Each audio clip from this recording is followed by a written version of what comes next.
purportedly from Ms. Guthrie's captors. And another Tucson station called KGUN is reporting now that the original ransom note received last week demanded $1 million by last Thursday, and the price went up to $6 million by 5 p.m. this evening.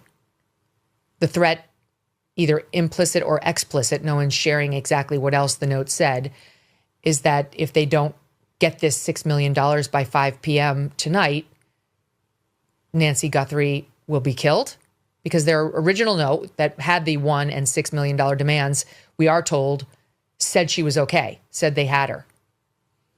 Now, there's still no confirmation that whoever's writing these messages has or has ever had possession of Nancy Guthrie.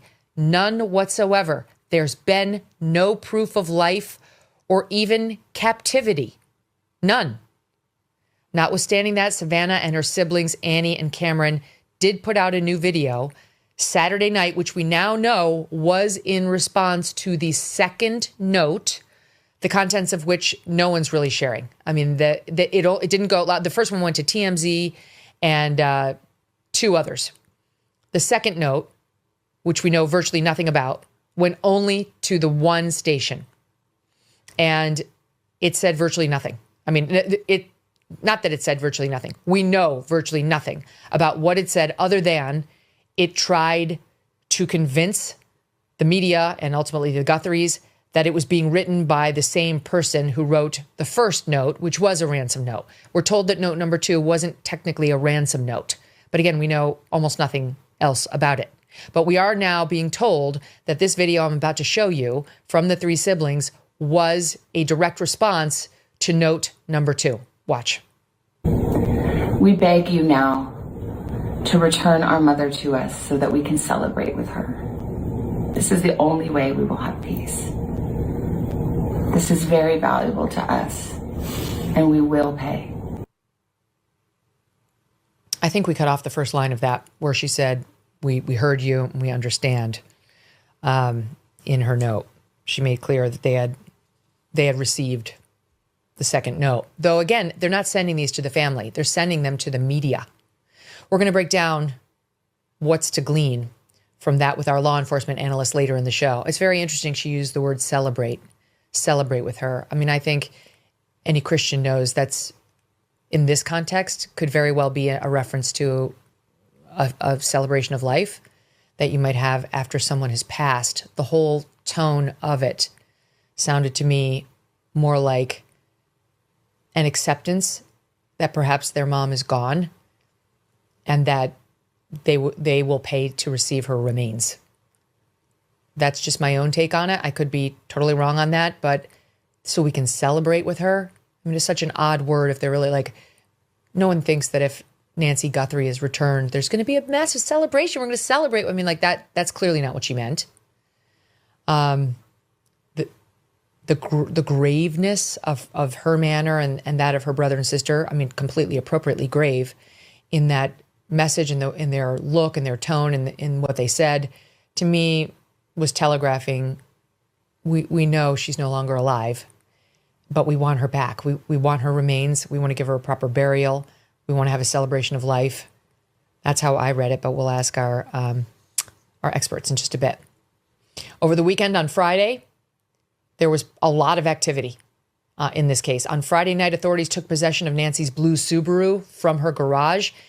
Very strange that it was still sitting in there. It's like the FBI got on scene last, Tuesday, and started to say, have we done a thorough search for all the evidence? Why is the victim's car still sitting in the garage? Well, she didn't drive it. Well, how do you know that? Was she possibly stored in the car for some period of time when she was a captive? Maybe they considered removing her from her garage with her own car. Who knows? I'm sure somebody got on scene and said, seems like something we might want to search for clues. And now they have. They've seized the car. Investigators reportedly also investigating a nearby Circle K convenience store in relation to either a person or vehicle of interest. Now, we had the locals, the workers at that Circle K speak to the media and say Yeah, law enforcement came by here and they wanted to know about a person who came by here, and we showed them a videotape and they took it. Now, I mean, again, the law enforcement is coming out saying there's no person of interest, there's no vehicle of interest, there's nothing. Now, we know they're lying to us, okay? Like, they're lying. Or they're using those terms as terms of art. Person of interest, vehicle of interest, suspect, like official suspect. We know that's not true. I mean, they are looking at various people and vehicles behind the scene. They've impounded in evidence Annie Guthrie's vehicle, now Nancy Guthrie's vehicle, and they're asking about a suspicious vehicle at the Circle K and seizing surveillance tape of it. They're just not going to tell us. So that's fine. They got to play their game. And I'm sorry, but the media is in a different game. We're in the we get to the bottom of it and find truth game. And I understand they don't want to tell us everything. That's fine. That's how it is in every case, until they do want to use us. And then they start leaking to us. We're not at that stage yet. Saturday, we saw that new Savannah tape that we just played for you. Plus, the investigators were seen at Savannah's sister Annie's home until 10:30 p.m. local time. Reports were that they spent some 3 hours inside the home.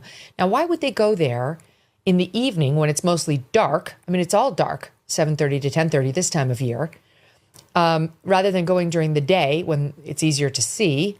You're going to get caught by the press either way. The press is camped out there. They're not leaving. Could be they just got a tip that evening. But photography flashes could be seen by reporters who were outside the residence, as they have been. And law enforcement knew they'd be there.